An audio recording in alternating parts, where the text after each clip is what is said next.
أعوذ بالله السميع العليم من الشيطان الرجيم.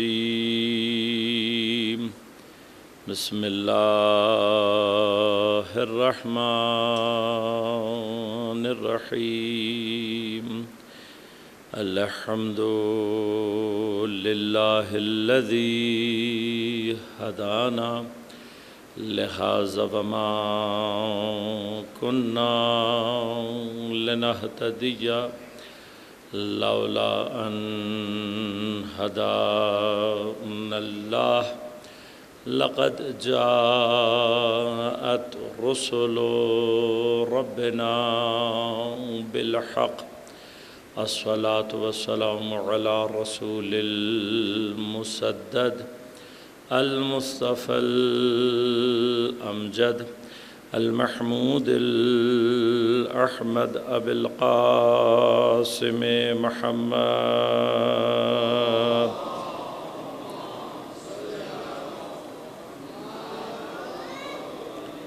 والصلاة والسلام على أسد الله الغالب غالب على كل غالب علي بن أبي طالب. والصلاة والسلام على سيدة المعصومة المظلومة الطاهرة البتول بضعة الرسول فاطمة الزهراء سيدة نساء العالمين. والصلاة والسلام على الحسن المجتبى والحسين المظلوم وأهل بيته الطيبين الطاهرين المعصومين المظلومين المنتجبين المنتخبين، لا سيما بقية الله في الأراضين روحي وأرواح العالمين لتراب مقدمه الفداء. ولعنة الله على أعدائهم أجمعين. أما بعد، قال الله تعالى في كتابه الكريم: بسم الله الرحمن الرحيم.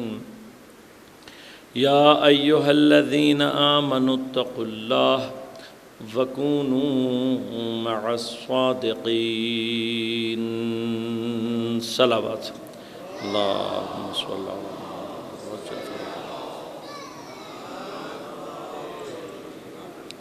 مومنین کرام، سامعین محترم، عزیزان گرامی قدر، عزاداران سید الشہداء، اس سال کی ان 5 مجالس میں تقویٰ اور اس کے آثار اور ان کا ظہور کربلا میں، اس کے حوالے سے ہماری گفتگو کا سلسلہ جاری. اپنے موضوع پر گفتگو کے لیے سورہ توبہ کی مشہور و معروف آیت کہ جس میں پروردگار عالم ارشاد فرما رہا ہے: یا ایھا الذین آمنوا اتقوا اللہ، اے صاحبان ایمان تقوی الہی کو اختیار کرو، وکونوا مع الصادقین، اور صادقین کی معیت کو اختیار کرو، سچوں کے ساتھ ہو جاؤ. اور ہماری گفتگو کا اصل مقصد یہ ہے کہ ہم پہلے مرحلے میں اس بات کو سمجھیں کہ معرکہ حق و باطل حضرت آدم علیہ السلام کے دنیا میں تشریف لانے سے پہلے شروع ہوا ہے اور تا قیام قیامت یہ سلسلہ جاری رہے گا. اصلاً اللہ تبارک و تعالیٰ کا اس دنیا میں انسان کو بھیجنے کے مقاصد میں سے ایک مقصد کیا ہے؟ هو الذی خلق الموت والحیات لیبلوکم ایکم احسن عملا. وہ ذات کہ جس نے موت اور حیات کو خلق کیا، لیبلوکم ایکم احسن عملا، تاکہ وہ تمہیں آزمائش میں، تمہیں ابتلا میں، تمہیں پروردگار عالم چاہتا ہے کہ فتنے میں مبتلا کرے اور یہ دیکھ سکے کہ ایکم احسن عملا، تم میں سے بہترین عمل انجام دینے والا کون ہے۔ عام طور پر ہمارے ذہنوں میں یہ سوال بھی ابھرتا ہے کہ بالآخر پروردگار عالم کو کیا ضرورت پڑی ہے، کیا ضرورت ہے اس بات کی کہ وہ ہمیں فتنے میں، ہمیں آزمائش و امتحان میں مبتلا کرے۔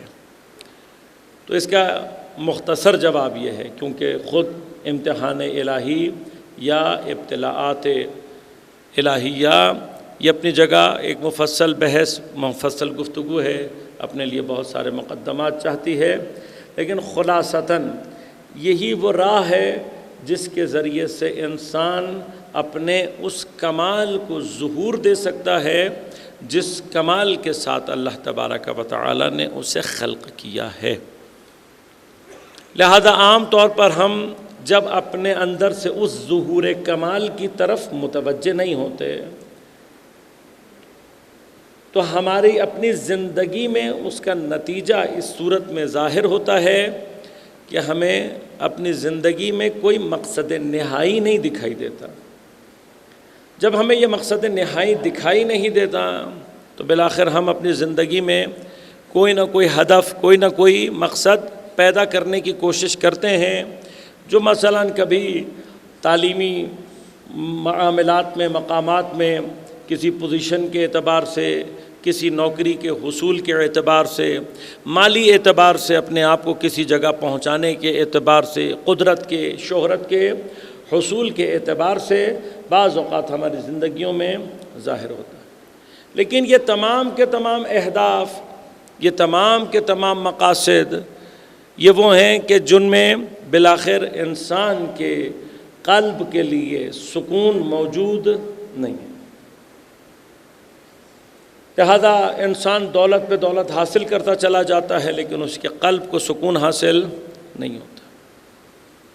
قدرت کی طلب میں انسان وہاں تک چلا جاتا ہے کہ جہاں وہ اپنے علاوہ کسی کے لیے حق کا قائل نہیں رہتا اور استحصال، استعمار، استکبار، استثمار کی صورت میں ظاہر ہوتا ہے۔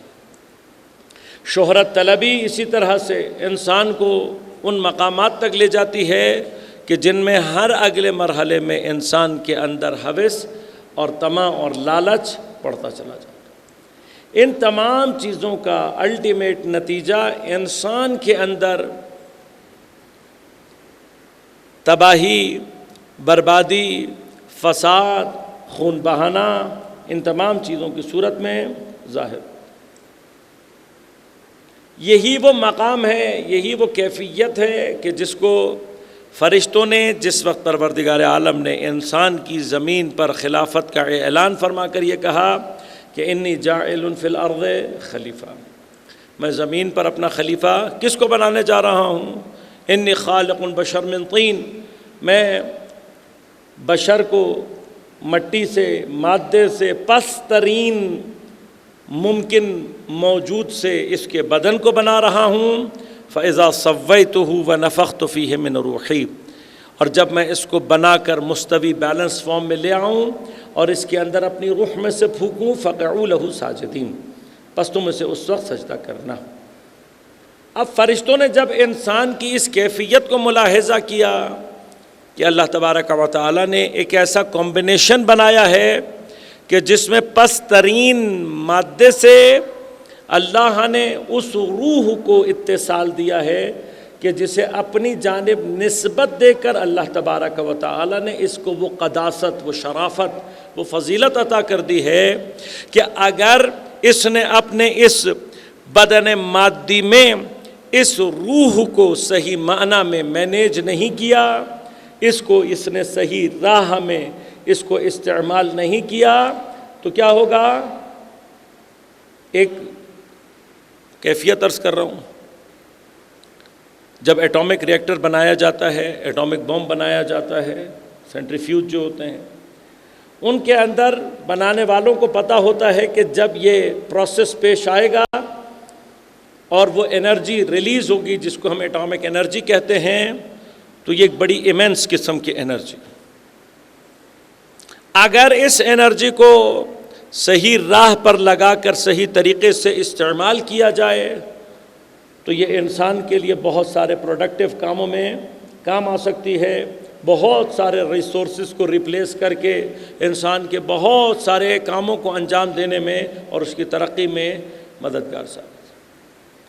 لیکن اگر کہیں گڑبڑ ہو جائے اور یہ جو پاور ہے، یہ جو طاقت ہے اس کے اندر، یہ جو انرجی ہے اس کے اندر، یہ سنبھل نہ پائے تو پھر کیا ہوگا؟ دھماکہ۔ اور خدا نہ خواستہ دھماکہ ہوگا تو کیا ہوگا؟ وہی انرجی جو انسان کی ترقی، انسان کے لیے سہولت، اس کے لیے مختلف مقامات و درجات کو حاصل کرنے کا باعث بنے گی، اگر نہ سنبھلی اور دھماکہ ہو گیا تو نتیجہ کیا نکلے گا؟ ایک بدترین تباہی کی صورت میں جو پورے شہروں کو تباہ کر دیتی ہے اور آنے والی نسلوں کو مفلوج کر دیتی ہے۔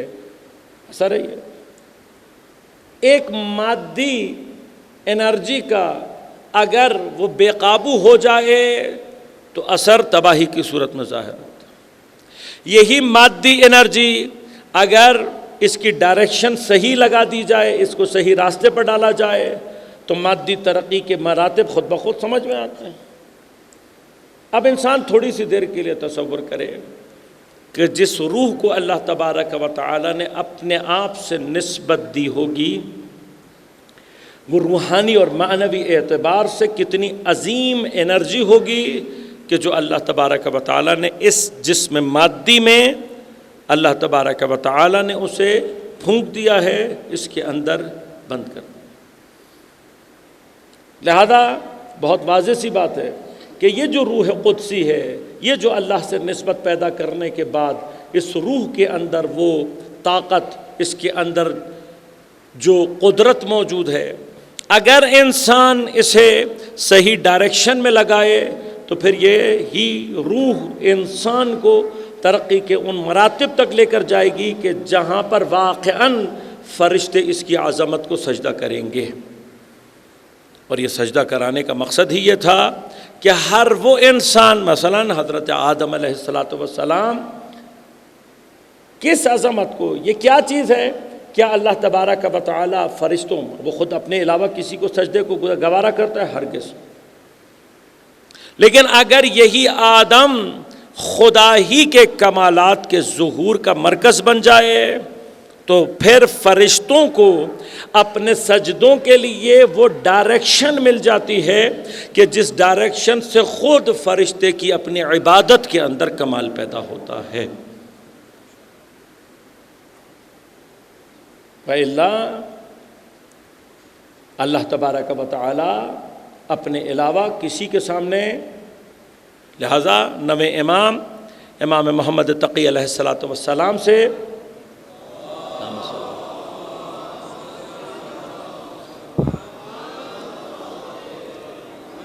جب کسی نے سوال کیا کہ مولا اللہ تبارک و تعالی تو اپنے علاوہ کسی کو سجدہ اجازت نہیں دیتا، اور واقعاً ایسا ہی ہے، تو پھر فرشتوں کے اس سجدے کا معنی کیا تھا؟ حضرت نے جواب دیا کہ صرف یہی نہیں، حتیٰ وہ سجدہ بھی کہ جو حضرت یوسف کے بھائیوں نے انجام دیا، اور حتیٰ ہمارا سجدہ بھی کہ جو ہم بیت اللہ کی طرف کرتے ہیں، وہ صرف ہمارے سجدے کی ڈائریکشن کو متعین کرتا ہے، صرف سجدے کی ڈائریکشن۔ اب یہاں مقامات ہیں بحث میں، فرشتوں کو اللہ تعالی حضرت یوسف کے بھائیوں کو کیوں کروایا کہ حضرت یوسف کو سجدہ کرو؟ اس لیے کہ نسل حضرت یعقوب سے وہ نسل چلنی ہے جو دنیا میں بنی اسرائیل کہہ کر سامنے آنی۔ اسرائیل کون ہے؟ حضرت یعقوب۔ بنی اسرائیل کون ہے؟ یعقوب کے فرزندان۔ قرار یہ ہے کہ اس سے وہ نسل سامنے آنی ہے کہ جس نسل کو اللہ تبارک و تعالی نے ایک مخصوص دور، ایک مخصوص منطقے، ایک مخصوص علاقے کے لیے فضیلت عطا کی۔ بھائیوں کو حضرت یوسف کے سامنے جھکانے کا مطلب یہ ہرگز نہیں ہے کہ ان کی توہین، تحقیر، ان کو کم اور یوسف کو بلند کیا جائے۔ یہی مسئلہ حضرت آدم کے معاملے میں بھی ہے، اور یہی وہ بات ہے جو کہ شیطان کو سمجھ نہیں آئی ہے۔ بات کیا ہے؟ شیطان کیا دیکھ رہا ہے؟ شیطان ظاہر کو دیکھ رہا ہے، خلقتنی من نار وخلقتہ من طین، مجھے آگ سے بنایا ہے، اسے مٹی سے۔ لیکن فرشتے فوری طور پر متوجہ ہیں کس چیز کی طرف؟ اس روح کی طرف کہ جسے اللہ تبارک و تعالیٰ نے اپنی جانب نسبت دی۔ لہذا یہ سوال فرشتوں کے ذہن میں موجود ہے اور اس کا انہوں نے اظہار کیا کہ پروردگار بنا اس کو رہا ہے، یفسد فیہا، زمین میں جا کر فساد کرے گا، یسفک الدماء، خون بہائے گا۔ لہذا عام طور پر ذہنوں میں سوال اٹھتا ہے کہ فرشتوں کو کس نے بتایا؟ ابھی تو آدم آئے نہیں، ابھی تو انسانوں نے آ کر زمین پر یہ سب کچھ کیا نہیں، گناہ کرنے سے پہلے ہی الزام لگا رہے ہیں۔ تو الزام نہیں لگا رہے، ایک عقلی معاملہ ہے جو فرشتوں کو واضح طور پر سمجھ آ رہا ہے کہ اللہ تبارک و تعالیٰ نے اس جسم ناتوان میں جو قدرت پنہان کر دی ہے، اگر انسان نے اس قدرت کو نہ سنبھالا تو اس کا الٹیمیٹ نتیجہ کیا نکلے گا؟ یفسد فیہا فساد ویسفک الدماء، خون بہائے گا۔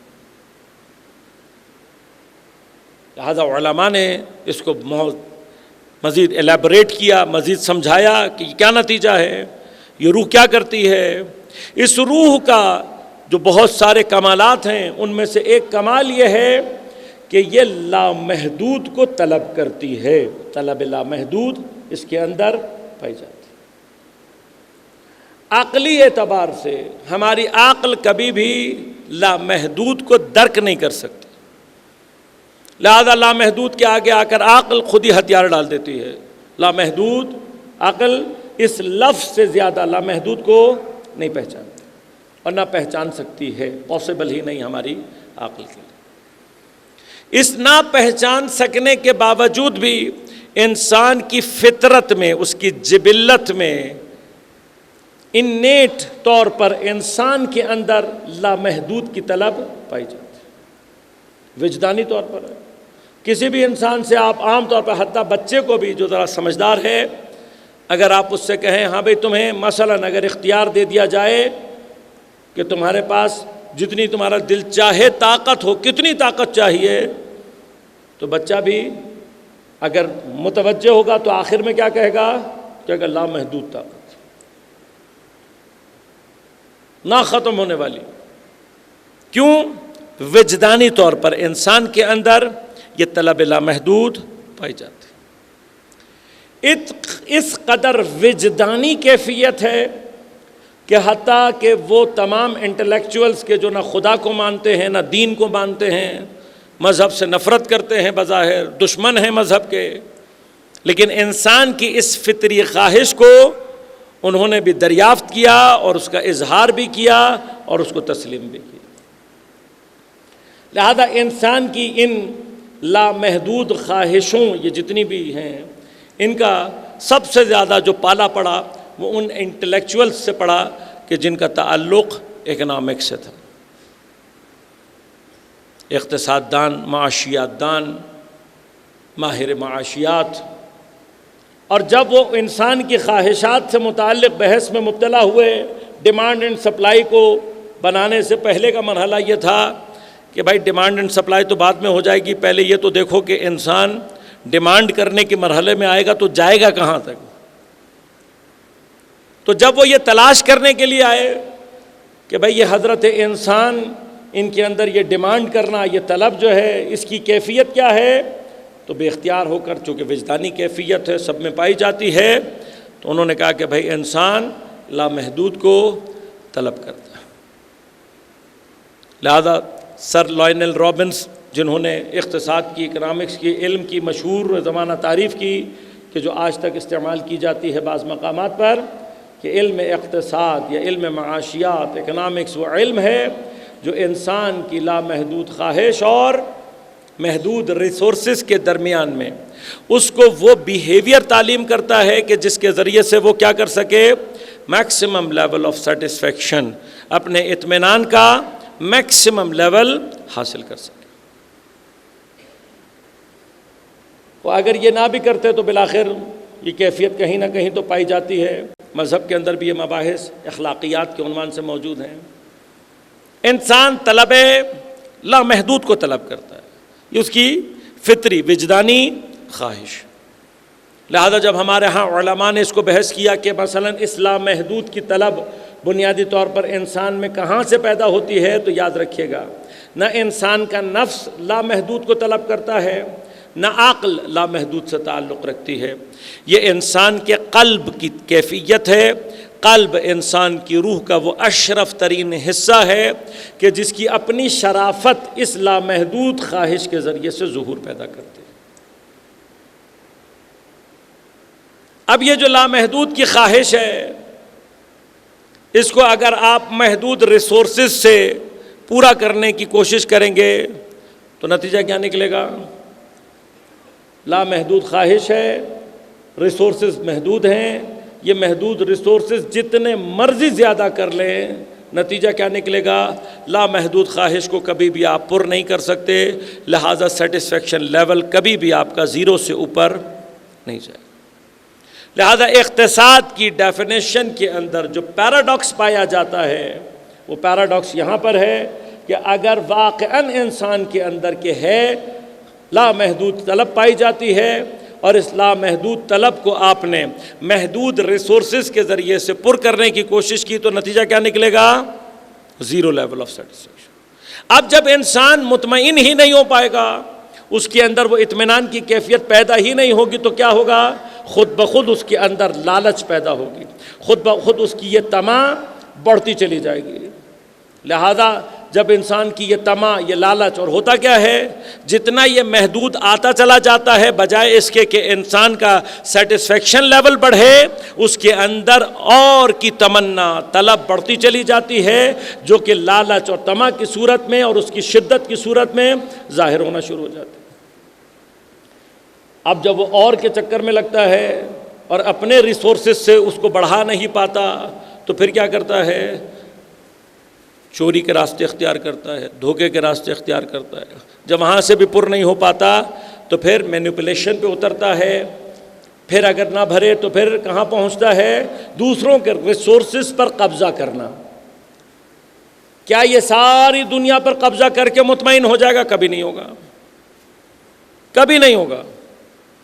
لہذا یاد رکھیے گا، استعمار، استثمار، استکبار، عالمی سرمایہ دارانہ نظام، اس کی پوری بنا، ان کی فکر اسی پر ہے کہ اپنی اس لامحدود خواہش کو ہم نے ان محدود ریسورسز کے ذریعے سے، فکر یہی ہے، اور نتیجہ کیا نکلتا ہے؟ جتنی آپ اس خواہش کو محدود ریسورسز کے ذریعے سے پورا کرنے کی کوشش کرتے ہیں اور یہ نہیں بھرتی، تو طمع اور لالچ کی کیفیت شدید ہوتی ہے۔ پھر ان کی کیفیت میں اضافہ یہ ہوتا ہے کہ یہ ہر دنیا کی چیز کے اوپر قبضہ کرنے کے لیے، اب اگر دوسروں کے ریسورسز پہ قبضہ کرنا ہے تو کیا کرنا پڑے گا؟ انہیں جاہل رکھو، ان کے تعلیمی نظام کو تباہ کر دو، ان کے اقتصادی نظام کو تباہ کر دو، انہیں فقیر رکھو، انہیں اپنا محتاج بنا کر رکھو، اور پھر سب سے زبردست کام کیا ہے؟ ان کو آپس میں لڑاتے رہو۔ یہ آپس میں لڑتے رہیں گے، تعلیم یافتہ ہرگز نہیں ہوں گے، فقر و فلاکت ان کے اوپر چھائی بھی ہوگی۔ ایک طبقے کو ان کے ہم دانہ ڈال کے اپنے مقاصد کے لیے استعمال کریں گے، وہ طبقہ کہ جو اسی جاہل اور فقیر طبقے سے ایجاد ہوتا ہے، کیونکہ یاد رکھیے گا کہ جہاں کہیں پر بھی معاشرے میں جہل اور فقر، یہ دو چیزیں جمع ہو جائیں، اس معاشرے کے اندر کرائم خود بخود پیدا ہونا شروع ہو جاتا ہے، کرمنل مائنڈڈ معاشرہ خود بخود تشکیل پانا شروع ہو جاتا ہے۔ اب اس کرمنل مائنڈ معاشرے کے اندر سے قوم فروشوں کو تلاش کرنا بہت آسان ہے۔ یہ ایسے افراد تلاش کرنا، کیوں؟ اس لیے کہ جاہل ہے قوم، اوپر سے فقیر بھی ہے۔ اس میں سے بعض قوم فروشوں کو تلاش کرو، ان کو بھرتے رہو اپنے طور پر، اور پھر ان کے ذریعے سے پوری قوم کے ریسورسز کو اپنے قبضے میں لے لو، اور جہاں یہ سر اٹھائیں وہیں پہ کیا کرو؟ ان کو آپس میں لڑا دو، بہترین طریقہ ہے. یا آپس میں لڑتے مرتے رہیں گے تو کبھی نہیں سوچیں گے کہ ہم نے دنیا میں کوئی اور کام بھی کرنا ہے, کوئی ترقی بھی کرنا ہے. کچھ اپنے حالات سے نظر آتے ہیں, ایسا لگ رہا ہے مولانا ہمارے بارے میں بات کر رہے ہیں یا کوئی اور ذہن میں آ رہا ہے. اگر خدا نہ خواستہ آپ کے ذہن میں کوئی اور آ رہا ہے تو پھر اس کا مطلب آپ کو شدت کے ساتھ جگانے کی ضرورت ہے. پورا افریقہ استعمار نے بالکل اسی نہج کے اوپر, اس کے ریسورسز کے اوپر قبضہ کیا. کبھی سوچا کریں, ہمارے ہاں ممبروں سے یہ باتیں لوگوں کو اچھی نہیں لگتی. ممبر تو ہمیں چاہیے زوردار 4-5 نعرے لگانے کے لیے. ہاں, اہل بیت اطہار کی فضیلتیں یقیناً ہماری روحانی ترقی کے لیے ہیں, لیکن ان تمام روحانی ترقیوں میں سے وہ ترقی جو خود اہل بیت اطہار نے سب سے زیادہ چاہی ہے وہ شعور کی ترقی ہے. لہذا اتنی فضیلتیں سننے کے بعد بھی ہمارے اندر اگر شعور کی ترقی نہیں ہو رہی تو پھر یہ فضیلتیں ہمارے کسی کام, اور ہمارے کام نہیں آئے گی تو اہل بیت اطہار کے کام بالاولا نہیں آئے گی. پورے افریقہ پہ کیسے قبضہ کیا, کیا کیا افریقہ میں؟ ہم اور آپ سمجھتے تھے کہ وہاں پر انہوں نے فری میسنریز کے مشنز بھیجے تھے اس لیے کہ وہاں کے لوگوں کو ایجوکیشن دی جائے گی. کرپٹ ایجوکیشن نظام بنایا گیا, جان بوجھ کر وہاں کے لوگوں کو نقل کرنے کی عادتیں ڈالی گئیں تاکہ کبھی بھی پڑھے لکھے قابل لوگ سامنے نہ آ سکیں. پھر کیا کیا وہاں پر؟ انہی کو آپس میں لڑایا, انہی کو آپس میں جھگڑا کروایا. اور کیا کیا, جب پوری قوم آپس میں لڑ رہی تھی کچھ قوم فروشوں کے ذریعے سے پورے ان کے ریسورسز پہ قبضہ کر لیا. دنیا میں سب سے زیادہ ہیرا کہاں نکلتا ہے؟ افریقہ میں. سونا کہاں نکلتا ہے؟ یورینیم کہاں نکلتا ہے؟ سب سے بہترین تیل کہاں سے نکل رہا ہے؟ گیس کے سب سے بڑے ریزروائرز, یورینیم کے سب سے بڑے ریزروائرز.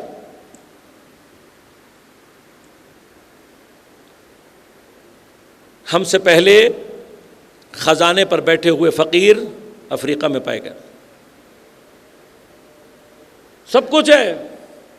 ابھی وہاں پر ایک نوجوان بظاہر مسلمان, شاید مسلمان ہے, ابراہیم ٹراورے کے نام سے ایک لیڈر وہاں الحمدللہ پیدا ہو رہا ہے. ہم تو اس کے لیے سلامتی کے لیے دعا کریں گے. کیوں؟ اس لیے کہ عالمی استعمار اور استکبار کی ان سازشوں کو سمجھ کر اپنی قوم کو اس کا شعور دے رہا ہے کہ یہ جو چیریٹی تم ہمیں دے رہے ہو یہ اپنے پاس رکھو, ہمارے درمیان سے فساد, ہمارے ریسورسز کو چوری کرنا بند کرو, اس سے زیادہ چیریٹی ہم تمہارے منہ پہ ماریں گے. ہمارے ہی ریسورسز چرا کر ہمیں ہی کیا کر رہے ہو؟ چیریٹی. لہذا یہ WHO, یہ UNO, یہ IMF, یہ ورلڈ بینک جو عالمی استکبار کے فساد پھیلانے کے ادارے ہیں, اب ان کا ہمیں مقصد پوری دنیا میں سمجھ آ رہا ہے. یہ مت سمجھے گا کہ آپ کے ہاں یہ عالمی ادارے NGOs اتریں گے اس لیے کہ آپ لوگوں کے مثلاً انوائرمنٹ کو صاف کریں گے, آپ لوگوں کے ہاں ایجوکیشن کو اچھا کریں گے. طول تاریخ میں ان کا واحد کام کسی بھی معاشرے کے اندر کرپشن کو پیدا کرنا ہے. یہ سب سے بڑا ہتھیار ہیں عالمی استکباری نظام کے کہ جو NGO کے نام پر آتے ہیں اور ان کا کام صرف اور صرف کیا ہے؟ معاشروں میں کرپشن ایجاد کرنا اور معاشروں کو تباہ کر کے واپس جانا. جو قوم ان اللہ لا یغیر ما بقوم حتی یغیروا ما بانفسہم, اللہ اس قوم کی حالت ہرگز نہیں بدلتا جو اپنے آپ کو تبدیل نہ کرنا چاہے. کبھی ریسرچ کر کے دیکھیے گا, موبائل کو پروڈکٹیو یوز میں بھی لے کر آئیے گا. آج تھوڑی سی ریسرچ کیجیے گا اور تلاش کیجیے گا کہ دنیا میں ایبولا وائرس کہاں پھیلا تھا, کس قبیلے کے درمیان میں پھیلا تھا, اور پھر جب ایبولا کے بارے میں ساری انفارمیشن لے لیں تو اس کے بعد دوبارہ سرچ کیجیے گا کہ دنیا میں سب سے بڑی ہیرے کی کان کہاں پائی جاتی ہے. جب دونوں کے خبریں آپ کو ایک دوسرے کے ساتھ میچ ہوتی ہوئی نظر آئیں تو پھر تھوڑا سا شعور کو استعمال کیجیے گا، بصیرت اور آگاہی سے کام لینے کی کوشش کیجیے گا۔ مقام کیا ہے؟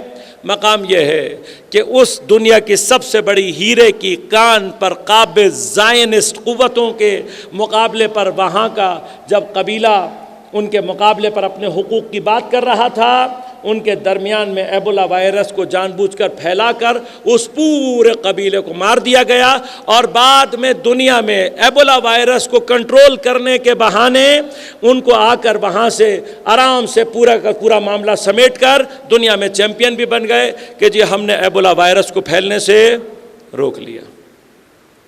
جائیں جا کر پڑھیں، کانسپیریسی تھیوری نہیں ہے، یہ زمانے کی حقیقتیں ہیں، اور آپ بھی ان تمام چیزوں کے لیے تیار رہیے گا۔ اگر آپ نے آج بیداری کا مظاہرہ نہ کیا، کل یہ سارے کے سارے کام آپ کے ساتھ بھی ہو سکتے ہیں۔ میرا کام ہے ممبر سے آپ کو بتانا، شعور بیدار کر کے دینا، آپ کا کام ہے بیدار ہونا۔ نہیں بیدار ہوئے تو یاد رکھیے گا اللہ تبارک و تعالی ہر ایک کی مدد کرتا ہے سوائے احمقوں کے۔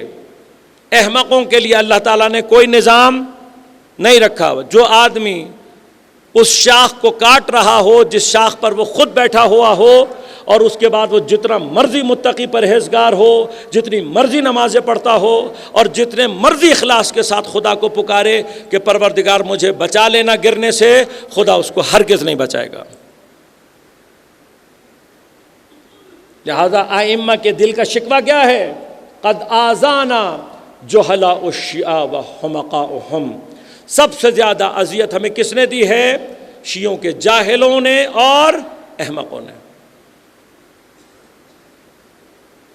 نکالیں اپنے آپ کو باہر۔ کیوں آپ کی یونیورسٹی کے نظام میں اتنی آرام کے ساتھ چیٹنگ ہوتی ہے؟ ہمارا جوان کیا کہتا ہے؟ چیٹنگ ہمارا حق ہے۔ اس سے بڑی جہالت تعلیمی نظام میں کبھی بھی نہیں آ سکتی۔ یہ نعرہ مجھے صرف آپ سے نہیں ملا۔ سندھ میں جاؤ، وہاں پہ یہ کہہ رہے ہیں، بلوچستان میں جاؤ، پنجاب میں کہیں سنائی دیا؟ میں کوئی فرقہ وارانہ یا بحث نہیں کرنا چاہتا، متوجہ کرنا چاہتا ہوں بس۔ اسلام آباد میں سنائی دیا کہ اسلام آباد کے اسٹوڈنٹ باہر نکل آئے ہوں کہ بھائی گلگت بلتستان کے بچے جو ہے وہ چیٹنگ کر کے زیادہ نمبر لے لیتے ہیں، ہمارا حق ہے ہمیں بھی چیٹنگ کرنی دی جائے؟ سنا کبھی؟ پنجاب کی کسی یونیورسٹی سے سنائی دیا؟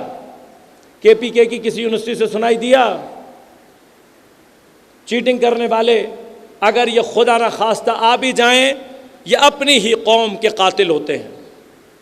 یہ وہ نااہل افراد ہوتے ہیں کہ جو چیٹنگ کے ذریعے سے اوپر پہنچے۔ ان میں قابلیت ہے کہ یہ ڈاکٹر بن سکیں؟ ان میں قابلیت ہے کہ ان کو کوئی ذمہ داری دی جائے؟ لہذا حق کیا ہے؟ آپ کا حق یہ نہیں ہے، آپ کا حق یہ ہے کہ آپ کو بہترین استاد فراہم کیے جائیں۔ آپ کا حق یہ ہے کہ آپ کو بہترین نصاب اور بہترین کتابیں اور تعلیم کے بہترین مواقع فراہم کیے جائیں۔ آپ کا حق یہ ہے کہ آپ کی یونیورسٹی کا تعلیمی نظام بہترین نظام ہو، آپ کی یونیورسٹی کے امتحانات کا نظام بہترین نظام ہو، تاکہ آپ کے درمیان سے قابل افراد نکلیں۔ ہارورڈ مریخ پر نہیں پائی جاتی، آکسفورڈ وینس پہ نہیں پائی جاتی، اسی دنیا میں پائی جاتی ہے۔ کیوں نمبر 1 ہے؟ اس لیے کہ وہاں پر ایڈمیشن لینا بہت سخت ہے، ایڈمیشن لینے کے بعد وہاں پر پاس ہونا سخت ہے، اس لیے کہ وہاں چیٹنگ کا ماحول نہیں ہے۔ خدا کے لیے اپنے اندر بیداری پیدا کریں۔ کہاں جانا چاہتے ہیں؟ ہاں، قرآن کیا کہتا ہے؟ اینا تذہبون، کہاں جا رہے ہو؟ جاگو تو صحیح، دیکھو تو صحیح، اپنے ساتھ کیا ظلم کر رہے ہو، اپنی قوم کے ساتھ، اپنے ذات کے ساتھ، اپنی آنے والی نسلوں کے ساتھ۔ دوسرا کام کیا ہے؟ اب اس چیٹنگ والے تعلیمی نظام سے نکلنے والا یہ واقعاً اس قابل ہے کہ یہ کوئی اور کام کر سکے؟ لہذا وہ ڈگری لے کے پھرتا ہے اس چکر میں کہ مجھے اسی چیٹنگ کی بنا پر رشوت دے کر کوئی سرکاری، چاہے وہ پی این کی نوکری ہی کیوں نہ ہو، مل جائے۔ نتیجہ کیا نکلے گا؟ فقر، فلاکت، جہالت اور فقر و فلاکت جمع ہوگی، آپ ہی کے درمیان سے وہ افراد پیدا ہوں گے جو آپ ہی کی ملت کو بیچیں گے اور عالمی استعمار آ کر آپ کے تمام وہ خزانے کہ جو خدا نے آپ کو امانت کے طور پر دیے ہیں آپ کے پاس سے لے کر جائے گا۔ اگر آپ اس خواب میں ہیں کہ کوئی الہی مدد آئے گی، امام زمانہ آ کر آپ کی کوئی خاص مدد کریں گے، تو میں نے کل آپ کی خدمت میں عرض کر دیا تھا، خدا کا قانون یہ ہے، ان تنصروا اللہ ینصرکم ویثبت اقدامکم۔ یہ جو آپ اپنا تعلیمی نظام اچھا بنائیں گے، یہ جو آپ اپنے بچوں کے درمیان میں اس نہج کو تبدیل کریں گے کہ وہ کام کی طرف متوجہ ہوں، تجارتوں کی طرف متوجہ ہوں، پروڈکٹیو ایکٹیویٹیز کی طرف متوجہ ہوں، یہ آپ اللہ کی نصرت کے ساتھ ساتھ اپنی بھی نصرت کر رہے ہیں۔ یہ امام زمانہ کہ آپ کی اگر یونیورسٹی پاکستان کی بہترین یونیورسٹی بنے تو کیا یہ اپنے زمانے کے امام کی سب سے بڑی خدمت نہیں ہے؟ اگر آپ کا خطہ، آپ کے مومنین اقتصادی اور مالی اعتبار سے محکم ہوں گے تو کیا یہ اپنے زمانے کے امام کی سب سے بڑی مدد نہیں ہوگی؟ جہالت کے کس موڑ پر کھڑے میں؟ بزرگان سے بات ہو رہی تھی، آج ہمارا اتفاقاً جانا ہوا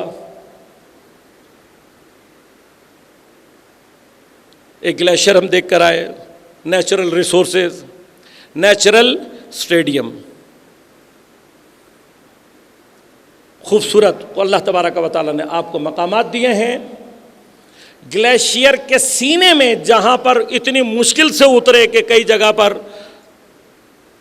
آج خبر آ جاتی مولانا صاحب گلیشیئر کی زیارت کرتے ہوئے شہید ہو گئے، اور پھر آپ وہیں پہ میرا ایک مزار بناتے اور ایک گدی شروع ہو جاتی۔ اتنے سخت راستے سے اتر کے جب گلیشیئر پہ پہنچے ہیں، گلیشیئر کے اوپر وہاں جہاں پہنچنا مشکل ہے، کچرا ہم سے پہلے منتظر تھا۔ خدا کا اصول کیا ہے؟ ان شکرتم لازیدنکم، میری نعمت کا شکر ادا کرو گے میں بڑھا دوں گا، اور ان کفرتم تو کیا ہوگا؟ ان عذابی لشدید۔ کفران نعمت کیا تو یاد رکھو کہ میرا عذاب شدید ہے۔ یہ جتنے بھی نیچرل ریسورسز ہیں یہ اللہ تبارک و تعالیٰ نے آپ کو نعمت کے طور پر دیے ہیں، اور ان کا اہم ترین شکرانہ ان کی حفاظت ہے۔ اپنے علاقوں کو کراچی کی کچرا کنڈی بنانے سے بچائیے، یہ آپ کی سب کی ملی ذمہ داری بھی ہے، مذہبی ذمہ داری بھی ہے۔ اور کل اگر یہاں عذاب آیا، زلزلے آئے، طوفان آیا، سیلاب آئے تو اللہ سے شکایت مت کیجیے گا، یہ آپ کے اپنے ہاتھ سے کمائی ہوئی چیز ہوگی۔ مگر آپ کا دل نہیں دکھتا، سمجھ میں نہیں آتا۔ وہ کہہ رہے ہیں اس طرف کے گلیشیئر پہ جاؤ، دریا کے اس طرف، وہ بھی تو کمیونٹی ہے، وہ بھی تو انسان ہے، وہ بھی آپ کے درمیان میں رہ رہے ہیں، وہاں کچرے نام کی چیز نہیں ہے۔ اور وہ کہ جو آئے تطہیر کے ماننے والے، خاندان عصمت و طہارت سے اپنا تعلق بیان کرنے والے، نہ ان کے محلے صاف ستھرے ہیں، نہ ان کی مساجد صاف ستھری ہیں، نہ ان کا علاقہ صاف ستھرا ہے، نہ ان کے نیچرل ریسورسز صاف ستھرے ہیں، تو کیا تعلق، کیا لیا پھر ہم نے ائمہ سے؟ نعرے، بے عمل نعرے ائمہ میں سے کسی کو نہیں چاہیے۔ ایسے نعرے لگانے والے کوفہ میں بہت تھے۔ ہم نے وہ افراد تلاش کرنے ہیں اور وہ افراد بننے کی کوشش کرنی ہے کہ جو کربلا تک پہنچنے کی صلاحیت پیدا کرتے ہیں۔ لہذا عزیزان من، یہ اللہ تبارک و تعالی نے ہمارے اندر جو طاقت اور قدرت پیدا کی ہے، ہم میں سے ہر ایک کو یہ بات سمجھنے کی ضرورت ہے، ہمیں الہی ہدف کے لیے پیدا کیا گیا ہے۔ کربلا کا سب سے بڑا کارنامہ کیا ہے؟ کربلا کا ایک اہم ترین کارنامہ یہ ہے کہ ہمیں بے مقصد چیزوں سے جدا کر کے الہی مقصد کی طرف کربلا ہماری فکر کو لے کر جاتی ہے۔ کربلا کا کام ہے کہ مجھے آپ کو مادیت کے اس دائرے سے باہر نکالے اور الہی اہداف کی طرف لے کر جائے۔ کیوں؟ اس لیے کہ ائمہ کو معلوم ہے کہ یہ روح جو آپ کے اندر دی گئی ہے یہ لامحدود کو طلب کرتی ہے، اور یاد رکھے گا کائنات میں واحد لامحدود ذات صرف پروردگار عالم کی ہے، اور جب تک ہم نے اپنی اس روح کا، اپنی اس طلب کا مقصود اور محور پروردگار عالم کی ذات کو قرار نہ دیا، کبھی بھی قلب انسان میں اطمینان کی کیفیت پیدا نہیں ہو سکتی۔ اپنے اندر سے اس لالچ، اس تمام کیفیت سے اپنے آپ کو باہر نکال کر اپنی روح کو اس الہی راستے پر ڈالنا کہ جس کے ذریعے سے ہمارے اندر سے وہ کمال پیدا ہو۔ پس یاد رکھے گا جب روح خدا کی طرف متوجہ ہوتی ہے تو پھر وہ منتظر ہوتی ہے کہ میرے سامنے وہ امتحان آئے کہ جس کے ذریعے سے میں اپنے کمال کو ظہور دے کر اپنے خدا کے نزدیک ہو سکوں۔ اگر آپ اس خوش فہمی میں ہیں کہ کل کو امام زمان آ کر آپ کو صرف اس بات کی شاباشی دیں گے کہ آپ نے نعرے بہت لگائے تھے، آپ نے جلوس بہت اٹینڈ کیے تھے، لیکن باقی کسی ملی ذمہ داری کو پورا کرنے کی کوشش نہیں کی، تو یہ آپ کی خوش فہمی ہے۔ ایک قدم اور آگے بڑھوں، خدمت میں اور عرض کر دوں آپ کے کچھ قبلہ موجود ہیں، بزرگوار ہیں۔ واقعاً میں نے ہر دفعہ عرض کیا، آقا کے ساتھ جب بھی بیٹھا ہوں میں نے واقعاً آقا سے استفادہ کیا ہے۔ میرے بزرگوار بھی ہیں، یقیناً مجھ سے زیادہ فاضل بھی ہیں۔ انفال کا نام سنا ہے کبھی آپ نے؟ سورہ مبارکہ ہے انفال۔ کیا ہوتا ہے انفال؟ معلوم ہے ہمیں کس چیز کا نام ہے انفال؟ جتنے بھی وادیاں ہیں، جتنی بھی پہاڑوں کی چوٹیاں ہیں، جتنے بھی وہ مقامات ہیں کہ جو انسان کے ابھی تک استعمال میں نہیں آئے ہیں، یہ سارے کے سارے امام زمانہ علیہ السلام کا مال ہے۔ سب امام زمانہ کا ہی ہے، اور امام کی جانب سے یہ تمام کی تمام چیزیں ہمیں اور آپ کو امانتاً ملتی ہیں۔ لہذا جب آپ مائننگ کر کے کچھ بھی زمین کے سینے سے نکالتے ہیں، اس سے پہلے کہ آپ اس کے اندر تصرف کریں، اگر آپ نے اس کا خمس نہ نکالا، پورے کا پورا مال آپ پر حرام ہے، نہیں تصرف کر سکتے آپ۔ کیوں؟ اس لیے کہ اصل مال امام کا ہے۔ یہ سارے کے سارے ریسورسز جو آپ دیکھ رہے ہیں، یہ ذہن میں رکھیں کہ اگر اس کی حفاظت آپ نے نہیں کی تو اس کا مطلب یہ ہے کہ آپ نے مال امام میں خیانت کی ہے۔ ان چیزوں کو مذاق نہ لیں، اور کبھی سوچئے گا اور اس پر ریسرچ بھی کر کے دیکھ لیجئے گا۔ عام طور پر دنیا میں جہاں جہاں شیعہ آبادیاں موجود ہیں، اللہ تبارک و تعالی نے وہاں ایسے ریسورسز رکھے ہوئے ہیں کہ جس کے لیے دنیا ہمیشہ پریشان ہوتی ہے۔ لہذا جائیے گا اور تلاش کیجیے گا کہ عراق میں سب سے بہترین آئل ریزروز کن علاقوں میں۔ حتیٰ عربستان جو اپنے آپ کو کنگڈم آف سعودیہ کہلواتے ہیں، جبکہ کنگڈم آف سعودیہ کہنا غلط ہے، یہ ایک چھوٹا سا قبیلہ قابض قبیلہ ہے پورے عربستان پر۔ اس عربستان کے اندر سب سے زیادہ بہترین آئل کہاں نکلتے ہیں معلوم ہے آپ کو؟ قطیف کس کا علاقہ ہے؟ شیعہ اکثریتی علاقہ ہے۔ بحرین کا نام سنا ہے آپ نے؟ آئل پروڈیوسنگ کنٹریز میں ایک بڑا ملک ہے۔ معلوم ہے کہ کتنی فیصد آبادی ہے شیعہ؟ 80% شیعہ ہیں۔ حکومت کون کر رہا ہے؟ ساری دنیا کو ایران نظر آتا ہے، جس کی ایک بہت مختصر سی آبادی مثلا دوسرے فرقوں کی ہے، اور وہاں پر ان کو نظر آتا ہے کہ یہ ان کے اوپر مثلا خدا نخواستہ کسی کو کبھی صدام نظر نہیں آیا تھا جو 70% شیعوں کے اوپر ظلم کر رہا تھا، کسی کو آذربائیجان نظر نہیں آتا جہاں کی 80% سے زیادہ شیعہ آبادی کے اوپر دشمنان اہل بیت حکومت کر رہے ہیں، کسی کو بحرین نظر نہیں آتا جہاں کی 70 یا 80% سے زیادہ شیعہ آبادی کے اوپر بدترین ناصبی افراد حکومت کر رہے ہیں۔ تھوڑا سا عالمی اخبار، ہمارا کام نہیں ہے ممبر سے یہ سب کچھ بیان کرنا، لیکن کیا کریں، بیداری پیدا کرنے کے لیے تھوڑا تھوڑا ضروری ہو جاتا ہے۔ عزیزان من، ہم نے اگر اپنے آپ کو متوجہ نہیں کیا، نتیجہ کیا نکلتا ہے؟ نتیجہ یہ نکلتا ہے۔ کربلا کا سب سے بڑا کارنامہ کیا ہے؟ کربلا کا کارنامہ اصل یہ ہے کہ اگر کوئی واقعاً کربلا سے شعور اور بصیرت کو حاصل کرنا چاہے، امام حسین کا سب سے بڑا کام یہ ہے کہ امام حسین ہماری توجہ کو دنیا سے ہٹا کر خدا کی طرف لے جاتے ہیں۔ امام حسین نے پوری قربانی دی اس لیے ہے، کربلا کی تمام قربانیوں کا مقصد اس لیے ہے کہ جب ہمارے شیعہ اس کربلا کی فکر تک پہنچیں تو کربلا کا ہر شاعر انہیں شعور عطا کرے۔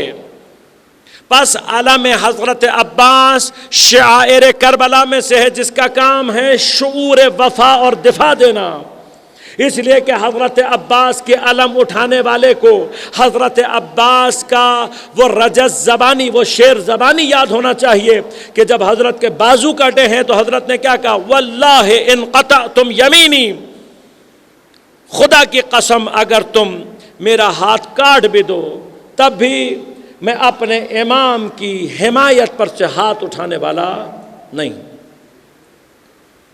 ہاتھ کٹوا سکتا ہوں لیکن اپنے زمانے کے امام کی حمایت کو ترک نہیں کر سکتا۔ آج اگر میرا عزادار جوان علم حضرت عباس کو اٹھا رہا ہے لیکن مقصد حضرت عباس سے غافل ہے تو خود بتاؤ کہ اس نے علم اٹھا کر وفاداری نبھائی ہے یا حضرت عباس کو تکلیف پہنچائی ہے؟ جھولا ہمیں اور آپ کو شعور دینے کے لیے ہے کہ حتیٰ کربلا میں میں نے کل پوری گفتگو آپ کی خدمت میں کی ہے کہ حتیٰ کربلا میں 6 مہینے کا علی اصغر بھی کربلا کو شعوری طور پر انتخاب کر رہا ہے۔ تابوت حضرت قاسم اٹھانے والا اگر حضرت قاسم کے شعور اور ادراک کی طرف متوجہ نہیں ہے تو خود اپنے آپ سے سوال کرے۔ ہم ذوالجناح کو نکالتے ہیں شعائر حسینی کی نیت سے، کیوں؟ تاکہ ہم دنیا کو یہ بتا سکیں کہ حتیٰ کربلا میں موجود یہ حیوانات بھی امام حسین کے ساتھ وفاداری کرنے والے تھے۔ لیکن میں اگر ذوالجناح سے درس وفاداری کو نہیں سیکھ رہا تو میں نے ذوالجناح کا احترام کیا ہے یا شاعر کربلا کے ساتھ غداری کی ہے؟ یہ سوچنے کی ضرورت ہے ہمیں اور آپ کو۔ حسین جو سب سے بڑا رزق تقسیم کر رہے ہیں وہ رزق حیات ہے، شعوری ہے، وہ رزق حیات بصیرت ہے۔ لیکن اگر ہم فرش ادا سے بصیرت کے بغیر اور شعور کے بغیر جا رہے ہیں، لہذا غور کیجیے گا کربلا کا مقصد کیا ہے؟ مادیات سے، اسی دنیا سے کہ جس کی طرف اگر ہم متوجہ ہو جائیں ہمارا ذہن ہر وقت انہی مادیات چیزوں میں لگا رہے۔ جوان ہے، عزاداری کرنا چاہتا ہے لیکن فکر کس میں لگی ہوئی ہے؟ موبائل میں۔ میرے پاس فلاں ماڈل کا موبائل نہیں ہے، لہذا گھر میں جا کر والدین سے بدتمیزی کر رہا ہے، بجائے اس کے کہ اپنی جوانی کو حضرت علی اکبر کی جوانی سے ہدف دے کر یہ کوشش کرے کہ میں اپنے معاشرے کا ایک پروڈکٹیو فرد بنوں، شعور کا احساس کروں، بصیرت کو ظاہر کروں۔ کس کام میں لگا ہوا ہے؟ اگر یہ عزاداری میرے جوان کی تربیت نہیں کر رہی تو پھر مجھے اپنے آپ سے سوال کرنا چاہیے کہ میرے اور کوفہ والوں کے درمیان میں کوئی فرق باقی ہے یا نہیں۔ عزیزان من، گفتگو ہماری بعض اوقات کڑوی ہو جاتی ہے لیکن خدا کے لیے یہ بیداری کا وقت ہے۔ مجھے اپنے سامنے وہ احساس ذمہ داری نظر آتی ہے کہ کل کو جب زمانے کا امام میرے سامنے آئے گا یا میں حضرت کے سامنے پہنچوں گا تو مجھ سے اس بات کا سوال کیا جائے گا کہ ہم نے اپنی امانت تمہارے حوالے کی تھی، اتنے بہت سارے عزادار آنے کے بعد تم نے ان کو کیا دیا؟ کیا کرتے ہیں امام حسین؟ کم ترین امام حسین کی اسی کیفیت کا اعجاز مجالس عزا اور آج بھی جلوس عزا سے اس کیفیت میں ظاہر ہو رہا ہے کہ ہمارے وہ بچے، جوان، وہ افراد کہ جو کچھ دیر بھی موبائل دیکھے بغیر بیٹھ نہیں سکتے، جب بھی فرش عزائے سید الشہداء پر آتے ہیں گھنٹوں گھنٹوں بیٹھے رہتے ہیں، لیکن ان کے ذہنوں میں موبائل کا تصور پیدا نہیں ہوتا۔ کئی گھنٹے عزاداری کے جلوسوں میں لگا دیتے ہیں، جب حضرت امام حسین کی طرف متوجہ ہوتے ہیں تو موبائل کی طرف متوجہ نہیں ہوتے۔ یہی تو حسین تمہیں اپنی طرف متوجہ کرنا چاہتے ہیں۔ جب تم یہاں تک امام حسین سے متوجہ ہو گئے ہو تو خدا کے لیے بس ایک قدم اور آگے بڑھانا ہے۔ اس قدر سید الشہداء خدا کی طرف متوجہ کرنے والے ہیں کہ ناممکن ہے کہ کوئی امام حسین سے نزدیک آئے اور خدا کی طرف متوجہ نہ ہو۔ لہٰذا عزیزان من، کبھی تاریخ کربلا پڑھ کر دیکھیں، اندازہ ہوگا آپ سے کس قدر حسین علیہ السلام اپنی اس قربانی کے ذریعے سے خدا کی طرف متوجہ کرنے والے ہیں۔ روایات کیا کہتی ہیں کہ جب شمر لعین امام کے تمام اصحاب و تمام انصار، تمام بچوں کو، بھائیوں کو قتل کر چکا، حضرت گودال میں بری طرح سے زخمی ہیں، یہ ملعون آپ کے سینے اطہر پر سوار ہوا ہے۔ پہلے کند خنجر ہاتھ میں ہے۔ حضرت نے اس مرحلے پر بھی شمر سے کلام کیا ہے۔ کب؟ جب اس قدر زخمی ہو چکے ہیں سید الشہداء کہ شاید اب حضرت کے بچنے کی بھی کوئی امید باقی نہیں ہے۔ سارے انصار، سارے اعوان، بچے، بھانجے، بھتیجے، بھائی سب قربان کر چکے ہیں حسین۔ شمر ملعون سینہ اطہر پر آ کر سوار ہو۔ کیا کیا امام حسین نے؟ ایک مرتبہ شمر سے کہا اگر اب بھی توبہ کرے میں تجھے جنت کی ضمانت دینے کے لیے تیار ہوں۔ پھر ایک مرتبہ امام حسین نے شمر سے کہا شمر ذرا غور سے میری طرف دیکھ۔ علماء فرماتے ہیں کہ اس ملعون نے جب حضرت کی آنکھوں میں آنکھیں ڈالی، حضرت کے اس کیفیت میں چہرہ پر نور کی طرف اپنی نگاہ، اپنی توجہ کو جس وقت امام حسین کی طرف متوجہ کیا، ایک مرتبہ اس کو احساس ہوا کہ امام حسین اس کو اپنی طرف کھینچ رہے ہیں۔ ایک قوت ہے جو کہ شمر جیسے ملعون اور شقی القلب کو بھی اپنی طرف کھینچ رہی ہے، لیکن اس قدر یہ شیطانی قلب ہو چکا تھا کہ جب اس نے محسوس کیا نا کہ امام حسین مجھے اپنی طرف کھینچ رہے ہیں، روایت کہتی ہے ایک مرتبہ حضرت کے چہرے اطہر کو پلٹا اور ایک مرتبہ پشت سے حضرت کے گردن اطہر کو اپنے کند خنجر سے کاٹنا شروع کیا۔ کربلا میں امام حسین کی توجہ ختم نہیں ہوئی۔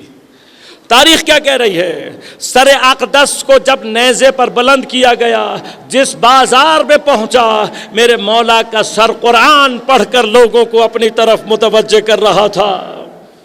کیسے شقی القلب تھے کہ جنہوں نے یہ سارے معجزات دیکھے لیکن متوجہ نہیں ہوئے۔ کبھی غور کریں۔ لہٰذا وہ کرامات، وہ تمام مقامات جناب حضرت زینب کوفہ کے بازار میں کیوں خطاب کر رہی ہیں کہ شاید ان کے اندر کوئی ایسا ہو جو بیدار ہو جائے۔ کبھی سوچیں کہ زمانے کا امام قید ہے، امام حسین، حضرت عباس، حضرت علی اکبر کے سر نیزوں پر بلند ہیں، نبی کی بیٹیاں کھڑی ہو کر بازار میں خطبے دے رہی ہیں، لیکن یہ قلوب اس قدر شقی ہو چکے ہیں کہ متوجہ نہیں ہو رہے۔ لہذا جب بازار میں خطبہ دینا شروع کیا اور بعض لوگوں پر بالآخر کم از کم یہ اثر ہوا کہ انہوں نے رونا شروع کیا، تو ایک مرتبہ ابن زیاد نے حکم دیا کہ اسیروں کو جلد از جلد داخل دارالامارہ کیا جائے۔ بس عزیزوں، دارالامارہ میں جب اس ملعون کے سامنے حضرت کو پیش کیا گیا تو اس نے ایک مرتبہ جناب زینب کو زبان کے زخم دینا شروع کیے۔ کل میں نے آپ کی خدمت پہ عرض کیا تھا کہ جناب زینب درباروں اور بازار میں جس قوت کا مظاہرہ کر رہی ہیں، وہ زینب حقیقی معنی میں وہ زینب ہے کہ جو شریکت الحسین ہے۔ لہذا یہ ملعون ایک مرتبہ زخم زبان دینے کے لیے کہتا ہے دیکھا خدا نے تمہارے ساتھ کیا کیا۔ جب اس ملعون نے یہ کہا ایک مرتبہ علی کی بیٹی کو جلا لایا، لیکن جو جملہ کہا وہ تاریخ ساز ہے۔ ایک مرتبہ پلٹ کر کہتی ہے ما رأیت الا جمیلا۔ ایسا جواب دیا جناب زینب نے کہ بڑے بڑے فصحاء آج تک اس جواب کی کیفیت کو سمجھنے کی کوشش کر رہے ہیں، لیکن میں ایک مرتبہ ہاتھ جوڑ کر کہوں گا شہزادی خدا جانے تم عرفان کی کس منزل پر ہو کہ جب اپنی پوری کربلا کو گزارنے کے بعد ظالم کے دربار میں سربراہ نہ کھڑی ہو، اور جب تم سے خدا کے بارے میں سوال کیا جا رہا ہے۔ عجیب منزل ہے۔ ارے جس نے کربلا میں اپنے علی اکبر کو نیزہ کھاتے ہوئے دیکھا، جس نے اپنے قاسم کے ٹکڑے دیکھے، جس نے اپنے عباس جیسے بھائی کے بدن کو ٹکڑے ہوتے ہوتے دیکھا، جس نے اپنے حسین کو بدن کو پارا پارا دیکھا، جس نے بے ردائی دیکھی، ارے ان تمام چیزوں کے باوجود کہہ رہی ہے ما رأیت الا جمیلا۔ لیکن خدا جانے آج جناب زینب نے خطاب کس کیفیت کے ساتھ انجام دیا تھا۔ ابن زیاد کے دربار میں ایک نابینا شخص بیٹھا ہے کہ جو حضرت امیر علیہ السلام کے اصحاب میں شمار ہوتا ہے۔ عبداللہ ابن عفیف ازدی نام ہے، قبیلہ بنی ازد کا ہے۔ ایک آنکھ جمل میں گئی، ایک صفین میں گئی، بار بار حضرت امیر سے کہتا مولا آپ ٹھوکر مار کے مردے زندہ کر دیتے ہو، مولا میری آنکھوں کو شفا عنایت کر دو۔ حضرت فرماتے عبداللہ تیرے لیے نابینا رہنا بہتر ہے۔ عبداللہ کہتے میں ساری عمر نہ سمجھ سکا کہ حضرت مجھے کیوں کہتے تھے کہ تیرے لیے نابینا ہونا بہتر ہے۔ بس اس دن دربار میں موجود تھے، ابھی متوجہ نہیں تھے چیزوں کی طرف، لیکن جب علی کی بیٹی نے خطبہ دیا، ایک مرتبہ نابینا عبداللہ نے ساتھ والے شخص کے زانوں کو ہلا کر کہا کیا قیامت برپا ہو گئی ہے؟ اس نے کہا نہیں عبداللہ قیامت برپا نہیں ہوئی۔ کیا زمانہ 20 سال پیچھے چلا گیا ہے؟ اس نے کہا عبداللہ کیوں بہکی بہکی باتیں کر رہے ہو؟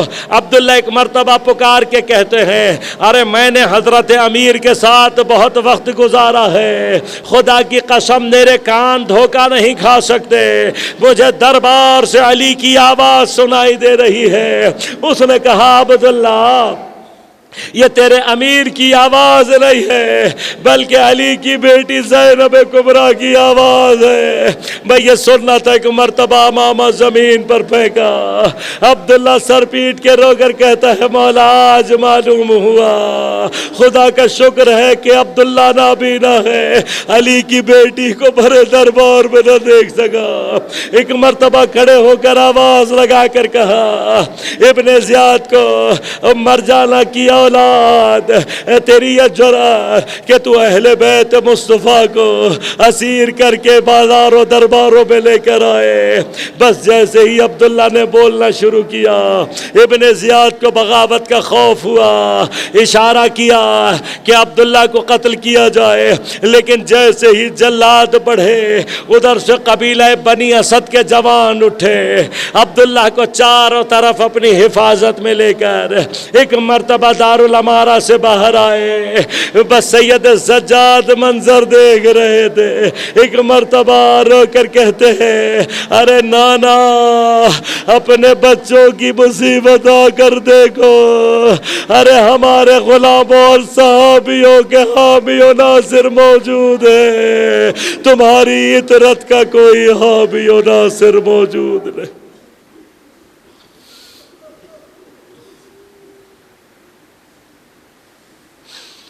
الا ولعنۃ اللہ علی القوم الظالمین وسيعلم الذين ظلموا أي منقلب ينقلبون بار الہ بحق زہرا و ابیہا و بعلہا و بنیہا۔ ہماری عبادت کو اپنی بارگاہ میں قبول و منظور فرما۔ بار الہ بحق زہرا و ابیہا و بعلہا و بنیہا، منتقم زہرا، منتقم کربلا، منتقم اسیران کربلا، منتقم مظلومین جہان، امام زمان کے ظہور میں تعجیل فرما۔ حضرت کے ظہور کے ذریعے سے دنیا سے ظلم اور استبداد کا خاتمہ فرما۔ بار الہ بحق زہرا و ابیہا و بعلہا و بنیہا، تمام علماء مراجع اعظام بالخصوص رہبر انقلاب اسلامی کی حفاظت فرما، مقاومت اسلامیہ کو نصرت و کامیابی عنایت فرما۔ جہاں جہاں مقاومت باطل سے برسر پیکار ہے، بالخصوص غزہ، فلسطین، پارا چنار اور پاکستان میں جہاں جہاں مقاومت موجود ہے، بار الہ ان سب کو نصرت و کامیابی عنایت فرما۔ ظالم اور استبدادی قوتوں کو بالخصوص امریکہ، اسرائیل اور اس کے حامیوں کو نیست و نابود فرما، تمام منافقین کو نیست و نابود فرما۔ بار الہ پاکستان میں ان ظالم قوتوں کے جتنے بھی حامیان ہیں سب کو نیست و نابود فرما۔ بار الہ مؤمنین کو اپنے حفظ و امان میں رکھ، پریشانیوں کو دور فرما، مشکلات کو آسان فرما، بیماروں کو صحت کامل عاجل عنایت فرما، ہمارے مرحومین کی مغفرت فرما، ہم سب کو امام زمان عجل اللہ تعالیٰ فرجہ الشریف کے اعوان و انصار میں شمار ہونے کی توفیق عنایت فرما۔ ربنا تقبل منا انک انت السمیع العلیم برحمتک یا ارحم الراحمین۔